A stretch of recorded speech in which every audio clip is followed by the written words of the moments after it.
देखिए एडवांस के इस क्वेश्चन में आपको ट्रेस से रिलेटेड बात की गई है। तो ट्रेस हम जानते हैं कि डायगोनल एंट्रीज का सम होता है, ठीक है। इसके बाद इसने कहा कि मैट्रिक्स है जिसके अंदर 2 क्रॉस 2 इस तरीके से कि ट्रेस ऑफ ए 3 बनता है। तो अगर हम इसके अंदर ये देखें कि मैट्रिक्स को ए लेट कर ले हम ए बी सी डी, तो ट्रेस ऑफ ए हमें क्या दिखाई देगा? ट्रेस ऑफ ए हमें दिखाई देगा बेटा इन एंट्रीज का सम ए प्लस डी। और ए प्लस डी की वैल्यू हमारी कितनी बन जाएगी जी? यहाँ पर 3। उसके बाद ए क्यूब।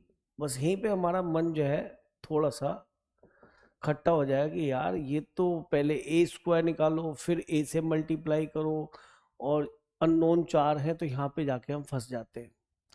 लेकिन अगर हम इसकी बात करें कि हम एक ऐसी मैट्रिक्स एज्यूम करें जो थोड़ी इससे सस्ती हो, यानी हल्की हो, इजी हो, जिससे कि हम ट्रेस ऑफ ए तो 3 बना सके, तो शायद हमें एक मैट्रिक्स से दिमाग में आती है आसान सी कि ए को हमें कुछ इस तरह से ले लेना चाहिए कि ये दो एलिमेंट्स ले लें 0, और यहाँ पे ले लें ए और बी, और हम यहाँ पर ए प्लस बी जो कि ट्रेस ऑफ ए आएगा वो यहाँ पे 3 आ जाएगा।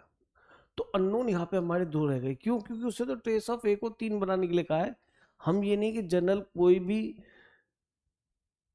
एंट्रीज लेके भी काम कर सकते थे, लेकिन हमने यहाँ पर केवल ए बी लेके काम करा, तो हमारा थोड़ा इजी हो गया यहाँ पे, क्योंकि अननोन हमारे कम हो गए।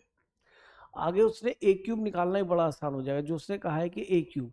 हम जानते हैं जब हम ए क्यूब करेंगे तो यानी कि हमने पढ़ा हुआ है जैसे ए स्क्वायर होता है, और जब दोनों ही डायगोनल मैट्रिक्स होती है तो हमने ये अगर या तो मल्टीप्लाई करके खुद भी चेक कर लो एक बार, अदरवाइज हमने ये पढ़ा है कि इसकी डायगोनल एंट्रीज का करस्पॉन्डिंगली प्रोडक्ट हो जाता है। तो ये ए स्क्वायर 0 0 बी स्क्वायर यही आता है, डायगोनल एंट्रीज का प्रोडक्ट करस्पॉन्डिंगली हो जाता है। तो ए स्क्वायर और यहाँ से बी स्क्वायर, तो ए क्यूब में भी यही कहानी बनेगी। तो स्टूडेंट अगर थोड़ा सा स्मार्ट है तो इसको बहुत जल्दी ही लिख पाएगा कुछ इस तरीके से कि हमें ए क्यूब भी यहाँ पे जल्दी नजर आ जाएगा। क्या? ए क्यूब 0 0 बी क्यूब।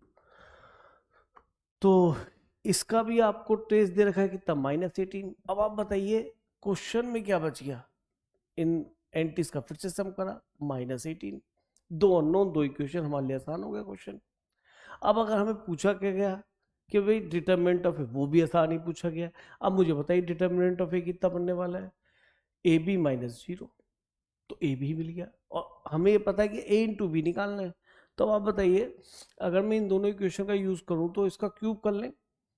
अगर हम इसका क्यूब करेंगे तो ये कितना बन जाएगा? A cube plus b cube plus 3ab और a प्लस बी। लो जी, मुझे तो ऐसा फील आ रहा है जैसे कि हमें इंडिविजुअली ए और बी भी निकालना पड़ेगा, क्योंकि ए बी ही निकालना है, केवल हमें ए इंटू बी का प्रोडक्ट ही निकालना है ना। तो ए क्यूब प्लस बी क्यूब -18 हो गया, 3ab और a प्लस बी 3, तो 27। तो हम इसे 9 से डिवाइड कर लें, 9 दूनी 18, 9 से पूरा कैंसिल, और ये कितना बच गया बेटा? 9 तिया 27। तो ए बी की वैल्यू यहाँ पे हमारी 5 आ गई। ना तो ए निकालना पड़ा ना बी निकालना पड़ा, सीधा 5 आ गया।